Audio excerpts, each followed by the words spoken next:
بسم اللہ الرحمن الرحیم۔ میری ماں میری شادی بڑے عمر کے لوگوں سے کرواتی اور کہتی ہے کچھ بھی ہو جائے 3 ہفتوں سے پہلے شوہر کے قریب نہ جانا، اور پھر شادی کے 3 ہفتے بعد خود ہی انہیں میرا ایسا راز بتاتی کہ وہ مجھے طلاق دے دیتے۔ میں جب اماں سے وہ راز پوچھتی تو ماں رونے لگتی۔ اگلی بار بھی میری اماں نے زبردستی میری شادی کر دی، لیکن اس بار 3 ہفتے پورے ہونے سے پہلے میں شوہر کے قریب چلی گئی، لیکن پھر جو ہوا میری اس سے جان نکل گئی، کیونکہ میرا نام حفصہ ہے اور میری عمر اس وقت 30 سال ہے۔ میں گجرانوالہ کی رہائشی ہوں۔ میرے ساتھ اس وقت بہت کچھ ایسا ہو چکا ہے کہ میں بتا بھی نہیں سکتی، اور جو کچھ بھی آج تک ہوا ہے اس سب میں قصور کہیں نہ کہیں میری ماں کا بھی ہے۔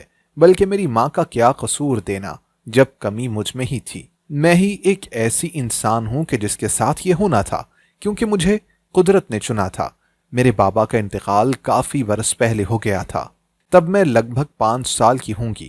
بابا کے بعد گھر جیسے چلا مجھے کچھ بھی معلوم نہیں، کیونکہ میں تو جیسے اس دنیا کی کوئی مخلوق ہی نہ تھی۔ میری امی نے کبھی بھی مجھے اس دنیا میں گھلنے ملنے نہیں دیا تھا، اس لیے میں جیسے اس دنیا کی ہر چیز سے دور تھی۔ میرے بابا کے جانے کے بعد شاید اماں ڈر گئی تھیں، کیونکہ وہ مجھے اس ظالم دنیا کے سامنے نہیں لانا چاہتی تھیں۔ اس لیے اماں نے مجھے ہر کسی کے سائے سے دور رکھا تھا۔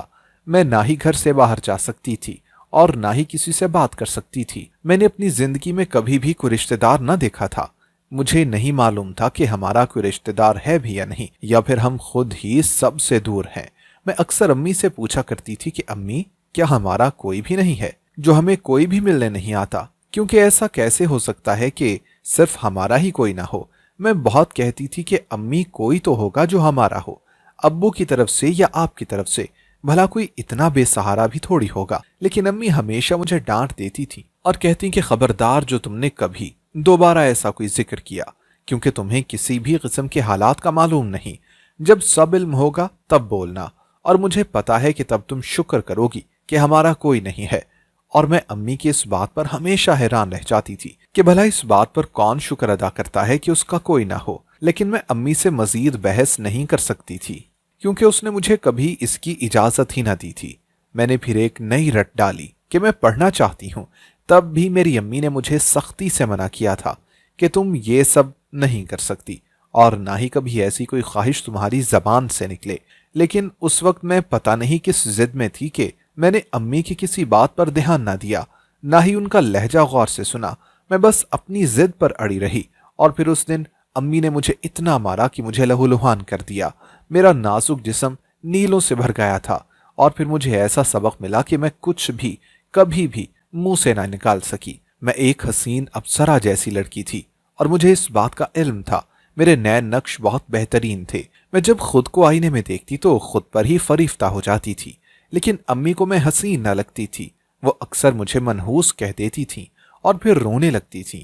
کبھی وہ کہتی کہ تمہاری وجہ سے میں نے اپنے سارے رشتہ دار کھو دیے، تو کبھی کہتی کہ تم اس دنیا میں آئی تب سے میری تنہائیوں کا دور شروع ہو چکا ہے۔ میں تو اب امی سے یہ پوچھنے کی ہمت بھی نہ کر سکتی تھی کہ وہ ایسا آخر کیوں کہتی ہیں، اس لیے چپ چاپ مفروضے بناتی رہتی۔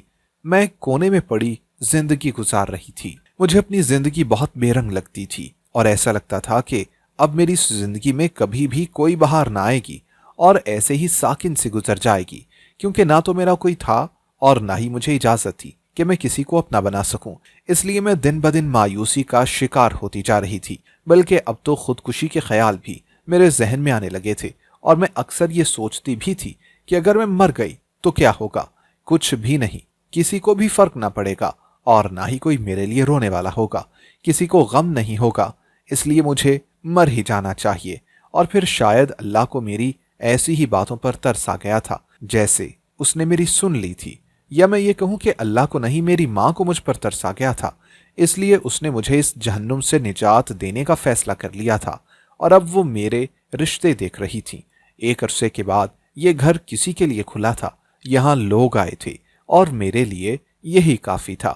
اب میں بڑی آس سے اماں کو دیکھ رہی تھی، اور مجھے یقین تھا کہ اب میرے ساتھ بہت ہی اچھا ہوگا، کیونکہ میں نے جو حالات دیکھے تھے اور صبر کا مظاہرہ کیا تھا، اب اس کا پھل تو مجھے ملنا ہی تھا۔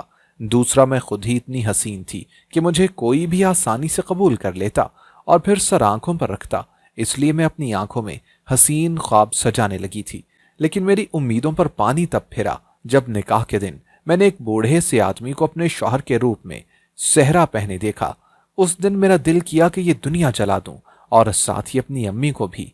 क्या ऐसी ही होती हैं दुनिया की बाकी माएं? माएं तो अपनी काली कलोटी बेटियों के लिए भी शहजादे लेकर आती हैं, और यहां तो मेरी माँ थी जो मुझ जैसी हसीन के लिए इतने बूढ़े आदमी को लेकर आई थी। उसकी उम्र कम से कम 70 साल होगी। मैंने उस वक्त एहतजाज करना चाहा तो अम्मी ने कहा कि देखो, तुम्हें अभी किसी भी किस्म की बात की कोई हकीकत मालूम नहीं, इसलिए ये जो कुछ हो रहा है यही बेहतर है। जिस दिन तुम्हें सब मालूम हो जाएगा, इस सब का तुम्हें इल्म होगा कि तुम्हारी माँ और तुम्हारे बाप ने तुम्हारे लिए क्या क्या कुछ नहीं किया था। मैं भी अम्मा की बातें सुनकर चुप हो गई थी, और अब मेरी बारात दहलीज पर आ गई थी तो कुछ भी नहीं कर सकती थी। और फिर मैंने अपने दिल पर पत्थर रख लिया और निकाह कर लिया। अम्मा बहुत खुश थी और उसकी ये खुशी मुझे जहर लग रही थी। अगर आज मुझे कत्ल की इजाजत रब दे देता तो शायद वो मेरी माँ का मुझसे होता, क्योंकि मुझे इस बात के पीछे उसकी कोई भी वजह समझ नहीं आ रही थी कि कोई भी वजह हो, लेकिन अपनी बेटी की जिंदगी ऐसे तबाह कर देना कहाँ का इंसाफ है। और फिर जब निकाह के बाद रुखसती का वक्त करीब आया तो मेरी अम्मी मुझे अपने साथ कमरे में ले गई और मुझे कहा कि देखो, इस वक्त तुम्हारे दिल में मेरे खिलाफ जो कुछ भी चल रहा है वो सब बचा है, लेकिन मैं तुम्हें एक बात कहूंगी और उस बात पर तुम्हें अमल करना तुम्हारा फर्ज है। वो ये कि तुमने अपने शौहर को 3 हफ्ते तक अपने करीब नहीं आने देना। अगर वो आना भी चाहे तो उसके आगे बहाना बना देना, क्योंकि अगर वो तुम्हारे करीब आया तो तब तुम उसी वक्त बेवा हो जाओगी। मैं अम्मी की बातों से डर गई थी, और अभी तो मैंने सोचा था कि चलो जो भी हो, अब मैं अपना घर बसाऊंगी, और अभी ही मेरे सर पर एक नए खतरे की तलवार आ गई थी। और फिर जब सुहाग रात को मेरा शौहर मेरे करीब आने लगा तो मैंने उसे मना कर दिया कि मैंने एक मन्नत मांगी थी कि मैं 3 हफ्ते तक अपने शौहर के करीब नहीं जाऊंगी तो मेरे शौहर की उम्र बढ़ेगी और हमारी जिंदगी भी खुशहाल रहेगी। इसलिए आप मेरे साथ ताउन करें। मेरी ये बात सुनकर मेरा शौहर बहुत खुश हुआ था और कहा कि मुझे किसी नेकी का अजर मिला है जो ऐसी बीवी मिली है। वो अच्छे थे, उन्होंने तो मुझे सारे घर की करता धरता बना दिया था, और मैं भी अब शकील की दिल से इज्जत किया करती थी।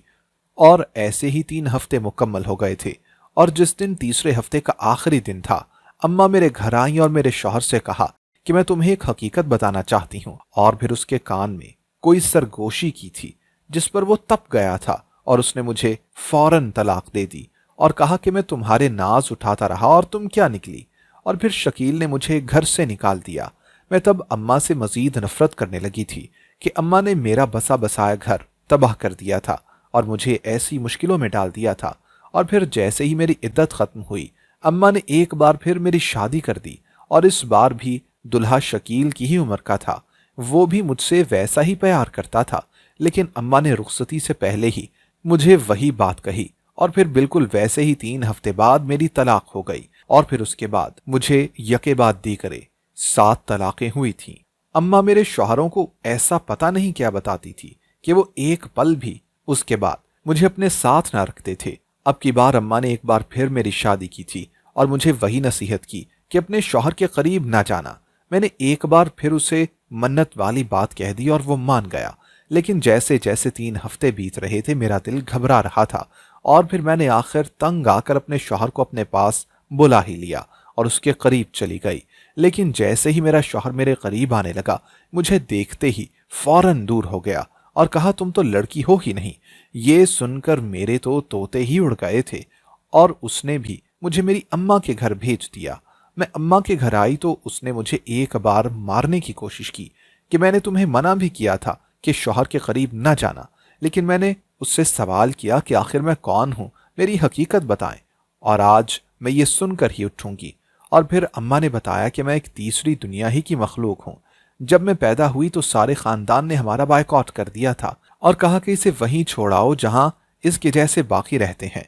लेकिन तुम्हारे बाबा सब के खिलाफ जाकर तुम्हें यहां ले आए, और फिर उनके रिश्तेदारों ने इसी नफरत में उन्हें कत्ल कर दिया और मैं बेवा हो गई। तब तीसरी दुनिया के गिरोह ने हमारे सर पर हाथ रखा और तुम्हें और मुझे पालने लगे। इसलिए मैं तुम्हें बाहर नहीं जाने देती थी, और जिन भी बूढ़े लोगों से तुम्हारी शादी होती है वो सब लोग वही गिरोह लेकर आते हैं, क्योंकि वो लोग तीसरी जिन्स के खिलाफ थे।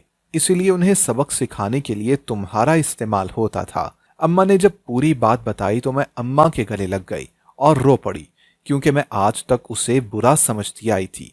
और फिर तब से ये बदला लेने का खेल शुरू हो चुका है और अब मैं अपनी रजामंदी से लोगों को सबक सिखाती हूँ। दोस्तों, अगर आपको हमारी आज की कहानी पसंद आई हो तो लाइक करना और कमेंट करना हरगिज ना भूलिएगा। और अगर आप मुस्तकबिल में भी ऐसी कहानियां सुनना चाहते हैं तो हमारे चैनल को सब्सक्राइब करते हुए घंटी का बटन जरूर दबाइएगा। अल्लाह हाफिज।